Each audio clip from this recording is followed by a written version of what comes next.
Hey guys, this is a follow-up lesson to the social studies work we did yesterday, and today we're going to talk about some of the key things, key people, key documents that led to Indiana becoming a territory, and we're pausing right before Indiana's statehood because it's really important to understand what Indiana was like before it became a state. So, before it became a state, Indiana was just, the wild land that basically, as we read about in previous chapters and talked about, where all Native Americans lived. But once the United States won the battle, won the Revolutionary War and independence, people started wanting to move out west. There were so many people along this east coast over here, east coast, and they were forbidden from going past the Appalachian Mountains. Eventually, people got their way and they started moving out west. The settlers, pioneers, as they've been called often, you may have heard of. And all of that was put into place by the Northwest Ordinance of 1787. And it set up rules for creating states from the Northwest Territory. Okay, and this is the Northwest Territory. And it said that the territory, I'm actually going to write this down here next to it so you guys can see it. It said that it stated territory be divided into not less than 3 nor more than 5 states. Not less than 3 nor more than 5 states. Okay. Not less than 3 nor more than 5 states. So you had to have either 3 or 5 states, no more than that. And then the other stipulations, and we kind of touched upon this on the last lesson, an individual territory, a territory needed 60,000 people to become a state. Territory needed 60,000 people to become a state. And then the last key thing was slavery was outlawed in the area. Slavery was outlawed in the Northwest Territory. So if you wanted to move out here and you had a slave, you could not have your slave with you. Slavery was outlawed. And we'll talk more about slavery and its outlaw and as we move on to the Civil War in the next couple chapters. But, it's always kind of a proud point for us Northerners is we didn't have slaves. And it's interesting to note that it was outlawed even back then. So, if you look at this map here, we have the territories outlined. And then the borders that ended up being drawn. And you can see right here, Ohio, Indiana. That's probably a little.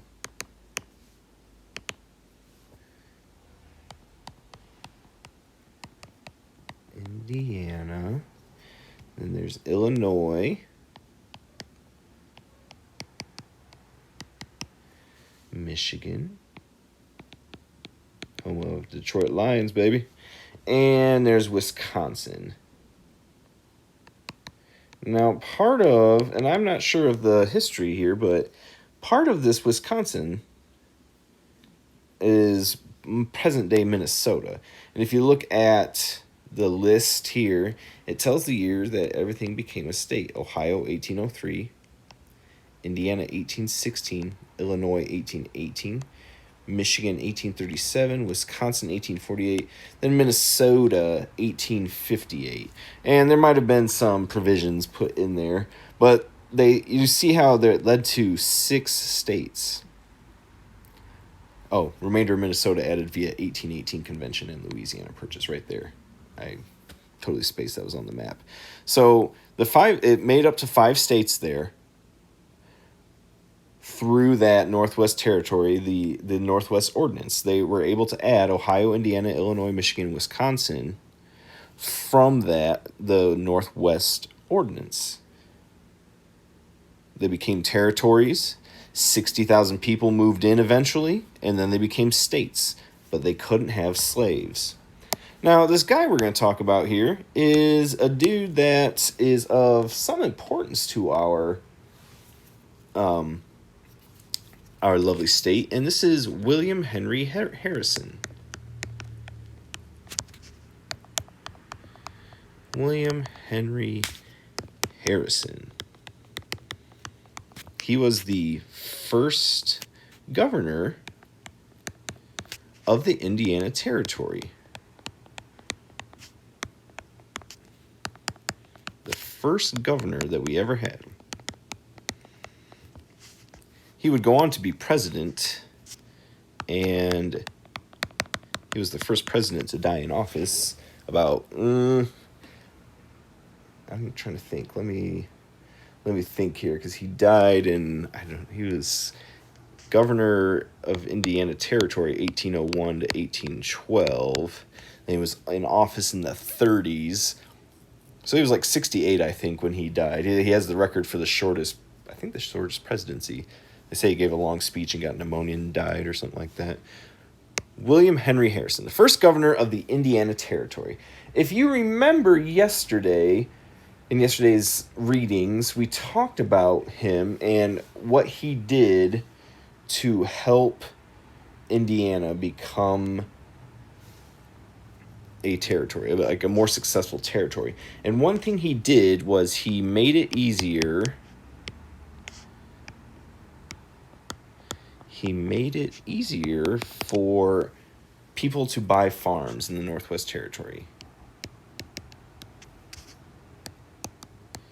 Okay, he made it easier for people to buy farms.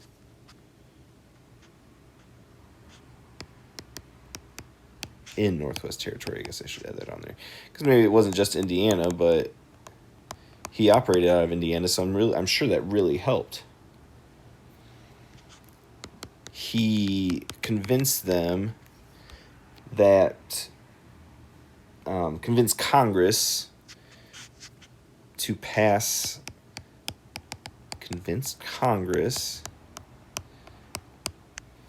a law known as the Harrison Land Act. Pass a law known as the Harrison Land Act. And that just allowed people to buy acres, 320 acres. Sorry, Harrison Land Act. I need to finish writing that. Let people buy 320 acres as opposed to 640. So that people could...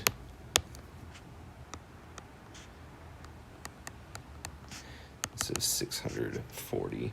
So people could buy smaller farms. It wouldn't cost as much. You get more people to move out there, right? So that's how you get more people to move out and make your state or get a state, because you need 60,000 people, but not everyone's going to be able to afford the money for 640 acres. So he got it passed so that everyone could, if they wanted to, they could buy smaller plots of land, 320 acres. Very helpful. Very helpful indeed. He's also famous for the Battle of Tippecanoe, which was, let's see, let me look at my notes here. In 1811, in Battleground, Indiana, which is right here, this red dot, Battleground, Indiana. It's near what is now Lafayette. If you look at my map right here. We read about Tecumseh, and we read about him. Well, he was a Shawnee Native American, if I remember correctly. And you guys might remember him too. We did a close reading of him on our Shawnee, close read Shawnee tribes, and he fought against the settlers, the people moving into Native American land. He didn't think people needed to, and there was a confederacy of various tribes, and they opposed people coming out this way. And as all of this tension and all of this violence increased, Harrison marched from Vincennes, which was the capital at the time. Oops, I don't know. Go through. Actually, I'm going to make it red here. He marched from Vincennes up to Battleground there. Prophetstown is what the Native Americans called it. He took about 1,000 men, marched from Vincennes up there. Harrison took 1,000 men, 1,000 soldiers, we'll say.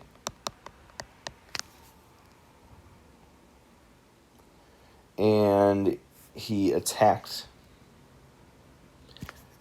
and he destroyed Prophetstown, destroying their food and their supplies for the winter, and then the soldiers returned to their home. This win was really important for Harrison because it earned him the nickname of Tippecanoe, because it was the Battle of Tippecanoe. And this destroyed Tecumseh's confederacy, and it never fully recovered.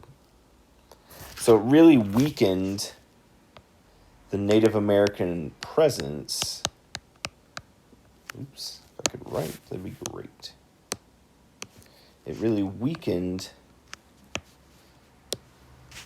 the Native American presence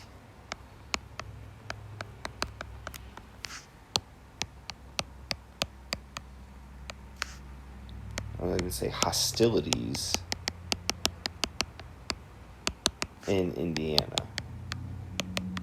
Because they were really trying to build a force and fight back. But Harrison and his men went there and said nope, and they stopped them. They put an end to that. So you're going to be asked a couple of questions on just a seesaw activity I've made to make sure you're kind of paying attention, looking in your book, and using your resources. And we're going to talk about these events that kind of led up to Indiana being a state.